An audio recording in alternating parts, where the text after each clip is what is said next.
오늘 말씀은 제가 네팔을 갔을 때 이야기입니다. 그래서 오늘 말씀과 함께 제가 갔던 이야기들을 좀 함께 전달하려고 합니다.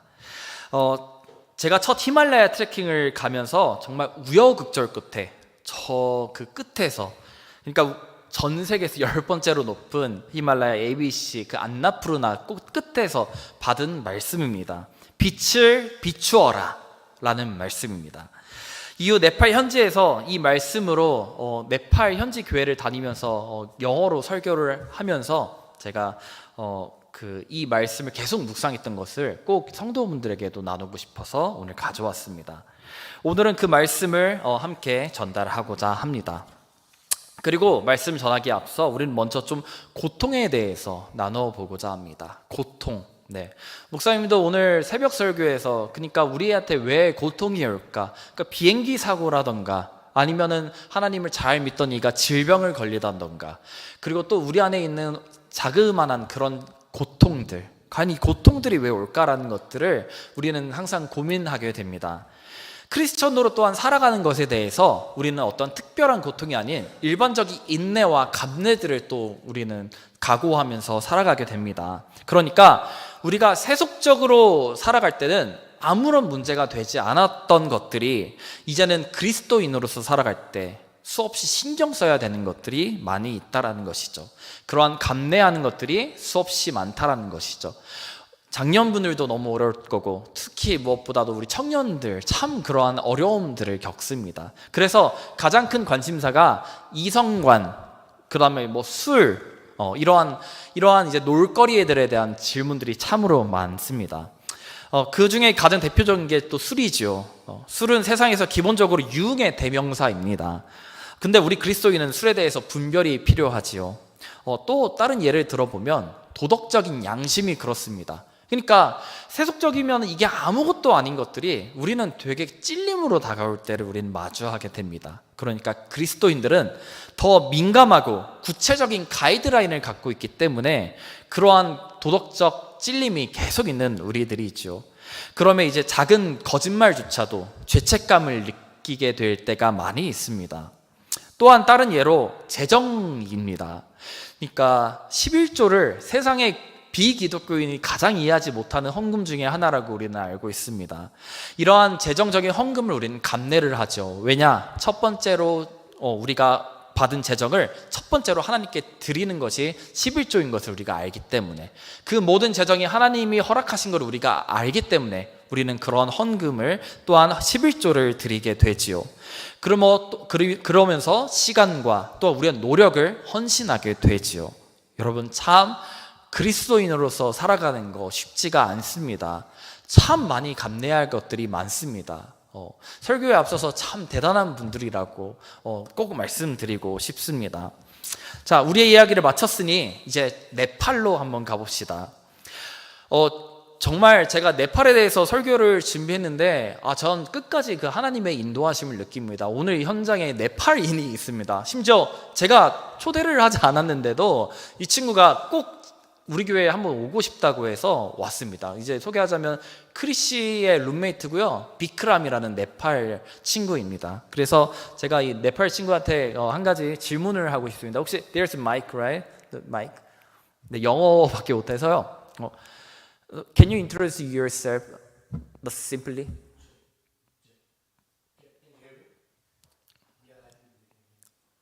Not yet. Wait a minute. 네, 마이크 켜주세요. 오케이. Hello. Yes. Hi, everyone. My name is Vikram Abraham. 비크람 아브라함이라고 합니다. And I came from Nepal. And I'm here doing my THM studies at Tors Trinity. 네, 횃불 트리니티에서 THM 과정을 하기 위해서 왔습니다. And Brother Chrissy is my roommate. 룸메이트입니다, 크리스랑. And through Brother Chrissy, I came to know about and he introduced me to Brother Younghyun. 네, 제가 너무 길면 해석을 못 해가지고 오케이. 죄송합니다. 제가 너무 길면 통역을 못해서요. 오케이, sorry. I cannot understand now. 네, So I have a question about the Nepal. So difficulty of the living the Christian in Nepal. Which difficulty there is? Thank you for asking. 네팔에 크리스천으로 살아갈 때 어려운 점을 물어봤습니다. So in Nepal, we have, it's a very new, Christianity is very new in Nepal. It's a very young religion. 네, 굉장히 새로운 종교고 이제 신흥 종교라고 합니다. And there are like now 1.7% Christians in Nepal. 1.7, 네, 1.7. 1.7%의 기독교인이 있다고 합니다. So the majority are like Hindus and Buddhists. 힌두교가 굉장히 많고요. 그 다음에 불교가 많은 국가입니다. And because of that, as a minority, we face different kind of persecution. Different kinds of persecutions. Because we are minority, Christians are very less. So we face many issues. 굉장히 그래서 많은 박해들을 마이너, 소수의 종교이기 때문에 굉장히 많은 박해를 받고 있다고 합니다. So there is persecution like from law, constitution. Since we are minority, even Christmas also it is not holiday for us. Even they don't give holiday for Christmas also because our law, country, government, they don't consider Christian as the part of their nation. 네, 그 네팔에서는 크리스천을 종교로 인정하지 않기 때문에 그런 크리스천의 홀리데이를 이제 인정하지 않는다는 것들을 얘기하고 있습니다. So it is from law that we are banned. We are not supposed to preach. By law itself, preaching is not allowed. 설교가 허용되지 않는다고 합니다. 그래서 So if you are found preaching or converting people, you will be put into jail. 그래서 제가 조금 설명드리면 네팔 사람들한테는 설교 통해서 종교를 바꾸게 하는 거가 불법입니다. So that is the first persecution from law, from government side. 네, 법적인 이제 제재가 있다라는 겁니다. 종교. Secondly, there is persecution like from Hindu fundamentalist, Hindus, Yeah. those who are very fundamental Hindus. 기초적으로 이제 힌두 문화권입니다. So the persecution from Hindu side, they are burning churches, they are beating pastors, they are burning church, putting fire into churches. 힌두인들이 교회를 이제 공격하고 뭐 불태우고 하는 일들이 있다고 So 합니다. missionaries, evangelists, pastors, they are persecuted. 네, 선교사들이나 모든 목사님들, 목회자들이 다 그러한 이제 박해를 받는다고 합니다. So we are considered as like antisocial. 그래서 비사회적인 이제 집단이라고 여겨집니다. So that is like second kind of persecution. So the final kind of persecution is from our families, social. 네, 가족으로부터의 이제 차별이 있다고 합니다. So like myself, in my family, we all are not Christian. 혼자 기독교인이고 다 이제 크리스천이 아니라고 합니다. 가족들이. So there are many times it's difficult for me, to go to church or fellowship or prayer fellowships. 그래서 거기서 안에 이제 관계 같은 것들을 갖는 거가 어렵다라고 합니다. Because family, they don't understand that what we are doing. They think we are wasting time, wasting our times. 그 시간을 낭비하고 있다라고 이제 여깁니다. So they think like we are brainwashed. We are not doing proper job. So at this age, they think like I'm not doing job, but coming Bible college, wasting my time and effort. 네, 같은 맥락입니다. Yeah.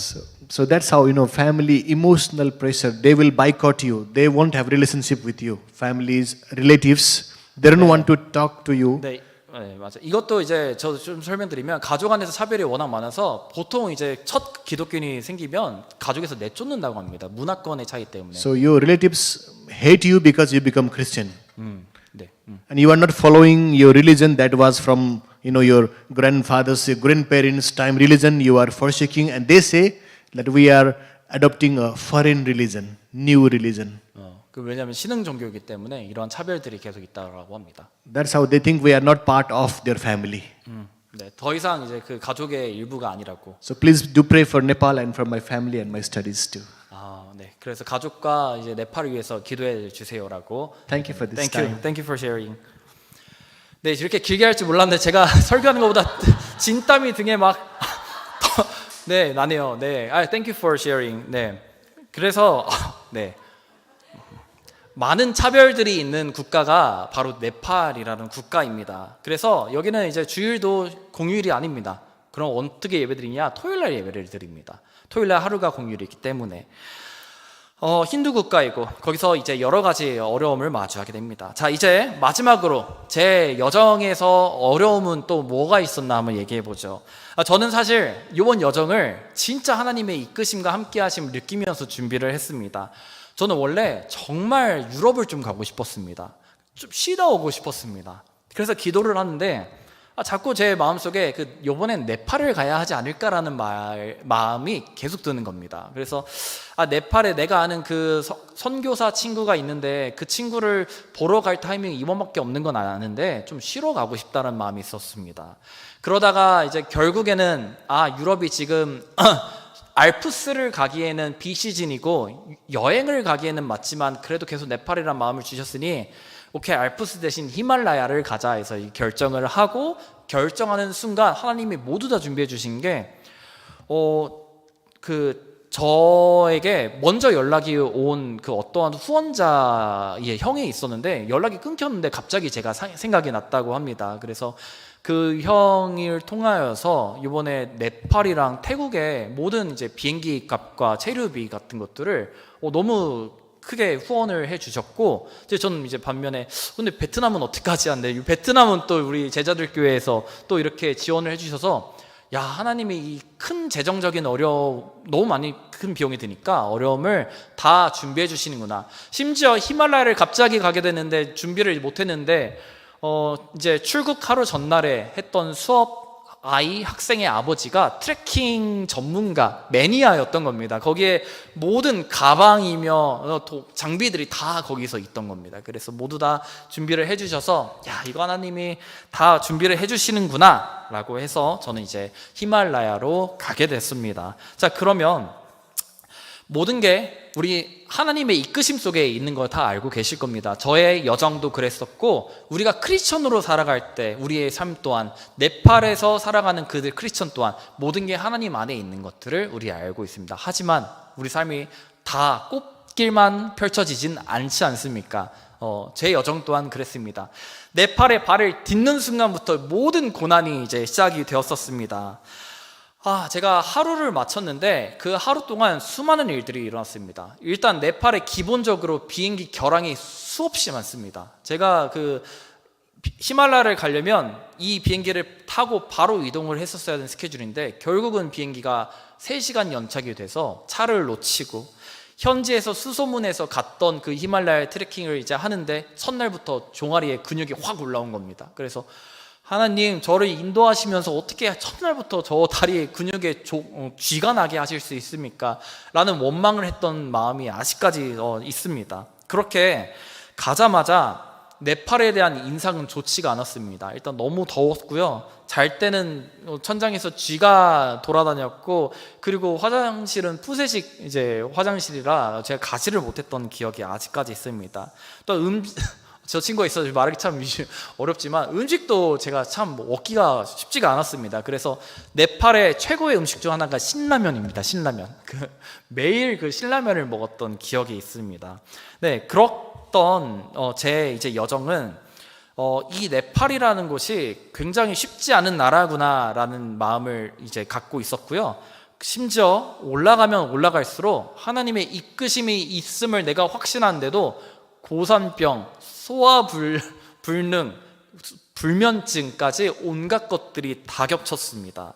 그래서 제가 정말 이게 뭐지? 난 분명히 하나님의 이끄심 속에서 하나님이 함께 하심을 입고 왔는데 왜 이런 고난들이 펼쳐지지? 라는 질문을 제가 올라가는 순간 얘기한 게 아니라 올라간 내내 했던 기억이 있습니다. 하나님, 이게 뭔가요를 제가 3일 동안 그렇게 불만을 토하며 올라갔었습니다.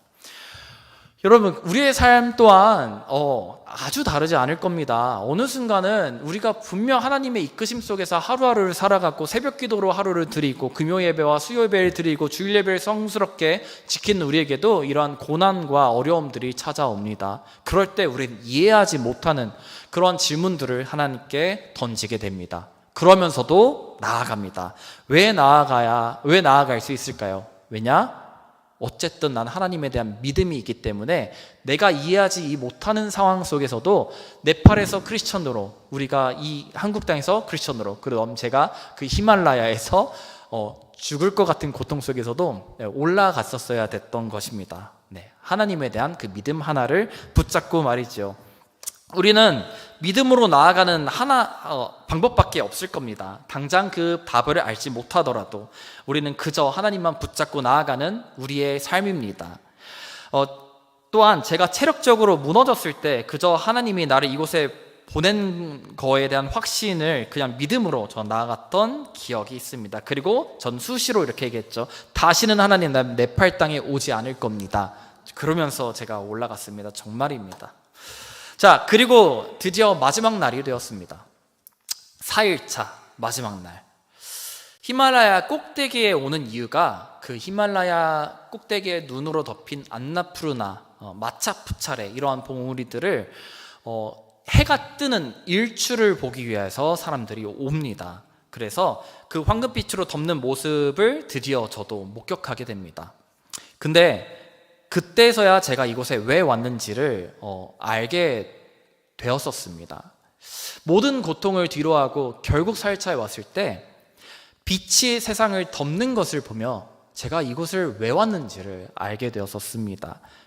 춥고 아픈 나의 마음속에 그 빛 하나가 희망으로 다가왔습니다. 이전의 힘듦이 빛 하나로 생명으로 바뀌는 것을 경험하게 되었었습니다. 그때 그 고난에 대해 하나님의 마음이 분명히 느껴졌습니다. 나를 믿으며 감내하는 그 모든 어려움들이 있지 아니하냐. 너희가 나의 빛이라서 그렇단다 라는 마음을 제가 너무 깊게 받았습니다. 그리고 빛을 비추어라 라는 오늘의 말씀을 받게 되었었습니다. 혹시 영상 제가 올라갔을 때 영상인데 한번 띄워주시면 함께 보겠습니다.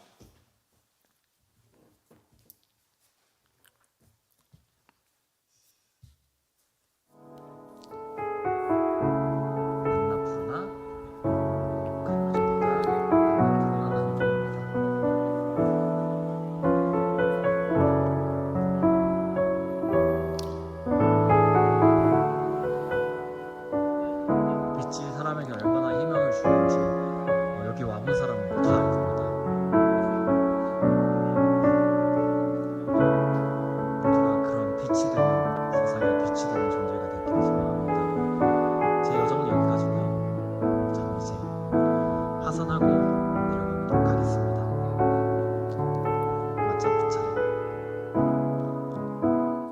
네, 저 때도 너무 이제 머리도 아프고 힘들었을 때인데 제가 영상을 안 찍을 수가 없어서 이제 찍었습니다. 세상에 빛이 얼마나 큰 희망을 주는지. 여러분, 크리스천으로서 감내하고 살아가는 것들이 많을 겁니다. 오늘만 해도 그렇습니다. 수요일 저녁입니다. 금요일 저녁에 다 놀고 싶고 나가서 친구들 만나고 싶고 수다 떨고 싶고 하는 그 시간에 여러분 나와서 예배드리고 계십니다. 한 달에 한 번씩 아주 큰 재정을 주님께 바치고 계십니다.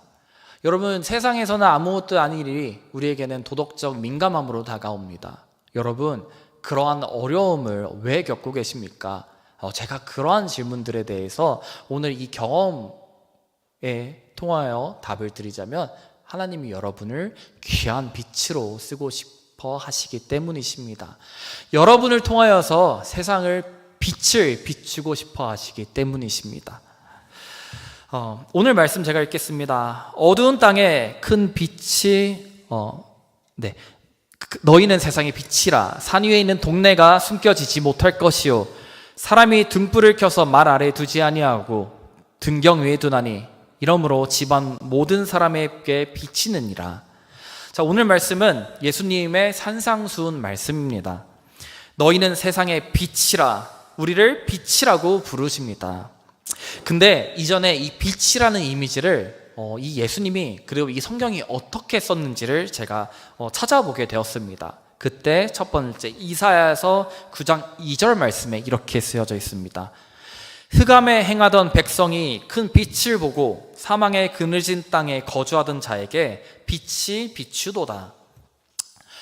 어두운 땅에 큰 빛이 비추고 라고 하여서 이 이사야서는 예수 그리스도가 오심을 예언하고 있습니다. 예수 그리스도가 영적인 어둠을 물리치는 빛으로 오실 거다라는 예수님의 출현을 예언하고 있지요. 즉 예수님이 바로 그 빛으로 이 세상에 오셨습니다. 더 분명하게 한 가지 말씀 더 말씀드리겠습니다. 요한복음 8장 12절 말씀입니다. 예수께서 또 말씀하여 이르시되 나는 세상의 빛이니 나를 따르는 자는 어둠에 다니지 아니하고 세상의 빛을 얻으리라. 네, 그는 죄로부터 죽음의 그늘로부터 우리를 비추어 구속사의 사역을 통하여 완전한 빛을 우리에게 비추신 분이십니다. 근데 그분이 산상수훈 이 시간에 앉아서 제자들에게 이렇게 말씀하십니다. 너희가 빛이다 라고 말씀하십니다. 그 빛 대신 예수 그리스도가 너희가 빛이다 라고 지금 말씀하고 계십니다. 여러분, 생명의 빛으로 우리를 사용하시는데 누구나 그 빛이 쉽게 될 수 있겠습니까? 하나님께서 말씀하시는 그 생명의 빛을 말씀하시는데 누구나 마음만 먹으면 된다면 그 빛이 얼마나 가벼운 것이겠습니까?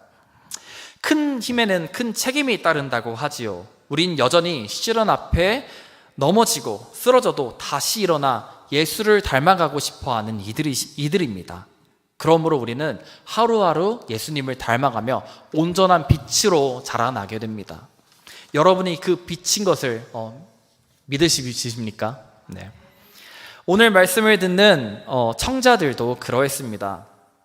예수님의 제자들이 처한 상황은 이러했습니다.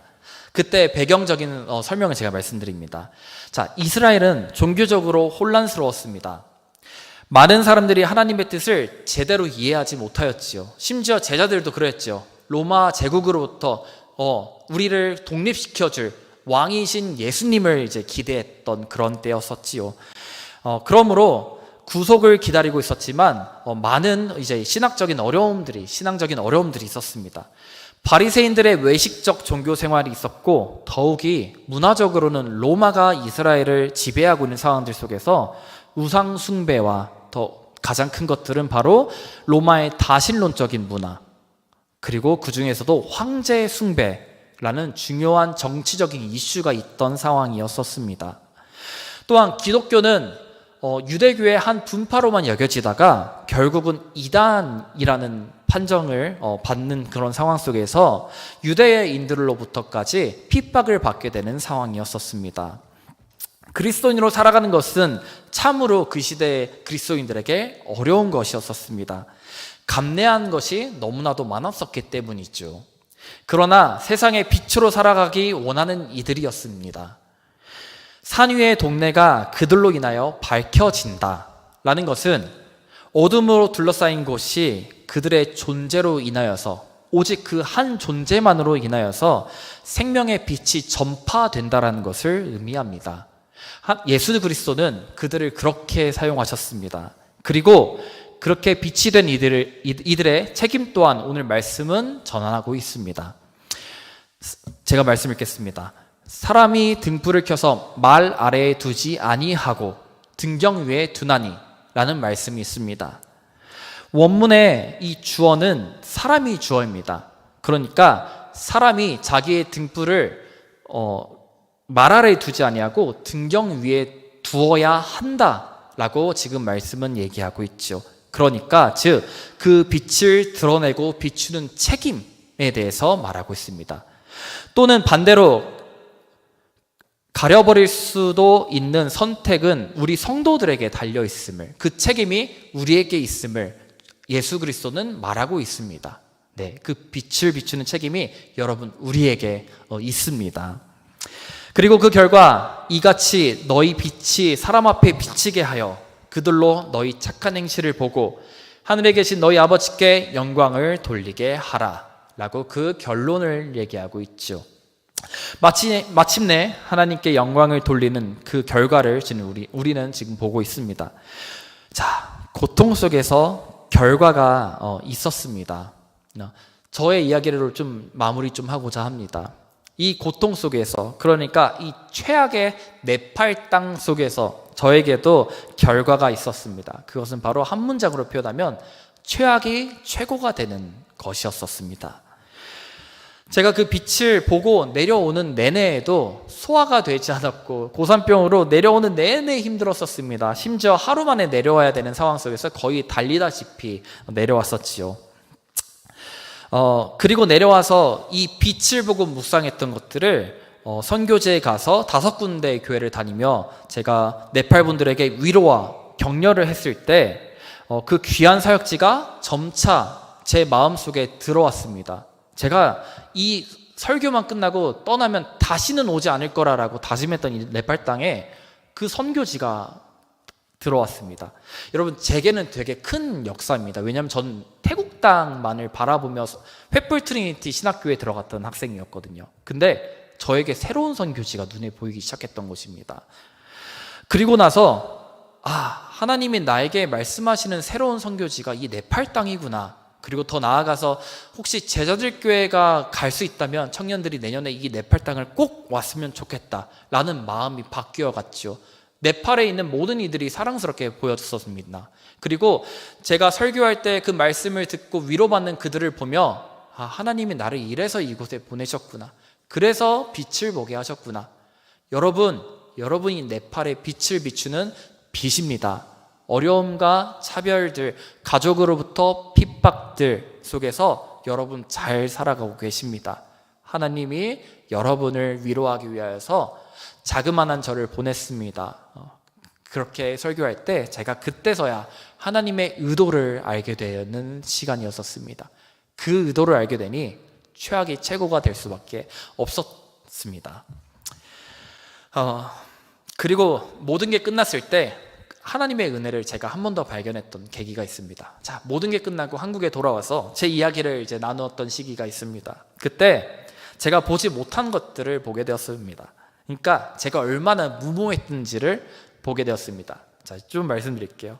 제가 가져갔던 배낭은 제가 아무것도 모르고 제일 큰 거가 좋다고 해서 가져갔던 이 배낭이 일반인이 들 수 있는 최고 무게의 배낭이었던 겁니다. 첫 번째로. 자, 그리고 그 전에 청년들과 했던 금식이 있었죠. 금식 끝나고 보식을 하자마자 제가 네팔로 갔는데 보식이 끝나면 이제 근육이 올라오는 그 시기에 제가 근육이 올라와야 되는 시기에 그 최고로 험난한 등산을 했던 겁니다. 그리고 또 화장실을 푸세식이라서 가지 않았죠. 화장실을 가지 않아서 대변을 보지 않으면 몸이 고산에 적응을 못한다고 합니다. 제가 그거를 모르고 3일 내내 화장실을 단 한 번도 가지 않고 고산에 올라갔었지요. 그리고 이 5일의 코스를 잡는데 저는 이제 선교지에 가기 위한 마음으로 4일 내에 끝냈었습니다. 그러면서 이 무모했던 게 하나님이 아니라 저였음을 제가 어느 순간 보게 되었고, 전문가가 저한테 이렇게 얘기합니다. 원래 히말라야는 중상 코스인데 당신이 갔다 온 코스는 극한 코스였습니다. 이거 어떻게 해냈습니까? 라고 저한테 물어봤습니다. 자, 제가 처음에는 웃으면서 보다가 내가 이걸 어떻게 해냈지? 라는 생각을 마지막으로 좀 하게 되었었습니다. 그리고 그때 안 보였던 게 보였죠. 모든 순간 하나님이 저를 돕고 계셨음을 제가 그때서야 봤습니다. 제가 너무 많아서 적어왔습니다. 자, 그 말도 안 되는 극한의 난이도 올라가는데, 자, 다리에 종아리에 이제 쥐가 나서 쩔뚝거리며 가는 저에게 어떤 아저씨가 와서 이거 지금 스틱이라도 들고 가라. 그러면은 무게 분산이 돼서 도움이 될 거다. 근데 그 스틱 하나 빌리는 게 사실 거기서 너무 어려워서 제가 포기했던 거였었거든요. 그 아저씨의 도움으로 제가 스틱을 들고 가게 되었었습니다.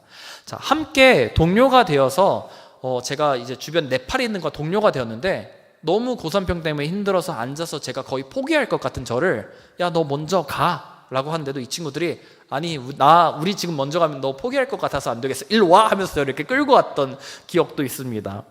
또한 고산병을 조금이라도 낫게 하려고 제 주변 사람들이 약을 챙겨주고 제 몸을 보살펴줬던 기억도 있습니다.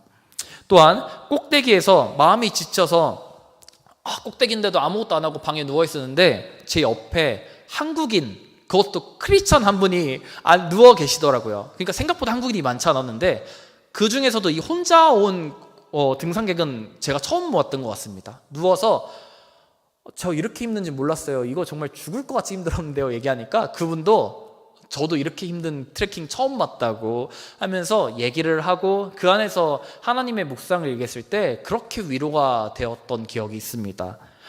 힘들 때마다 불가능합니다. 하나님, 제가 진짜 못할 것 같은데 제가 그 하나님께 힘을 구하면 힘 좀 주시겠습니까? 제발 힘 좀 주세요 라고 하는 그 모든 외침에 하나님이 모든 순간 힘을 주시지 않았다라면 저는 그 등산을 절대 완주하지 못했을 거라고 제가 확신을 합니다. 그 모든 극한 상황 속에서 도운 모든 손길들을 제가 그제서야 보게 되었었습니다.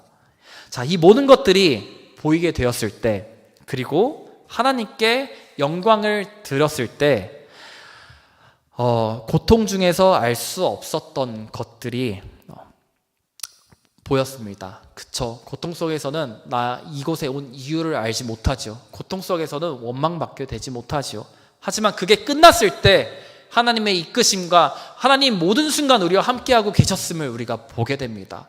그 모든 것이 하나님의 사랑 속에 속하여 있었음을 우리 보게 되는 우리입니다. 그러므로 여러분, 힘들 때 있지 않습니까? 감내하기 어려울 때 있지 않습니까? 나아가서 이해하지 못한 고통 속에 빠져 있을 때 있지 않습니까? 하나만 믿고 가시면 됩니다. 우리에겐 믿음이 있죠.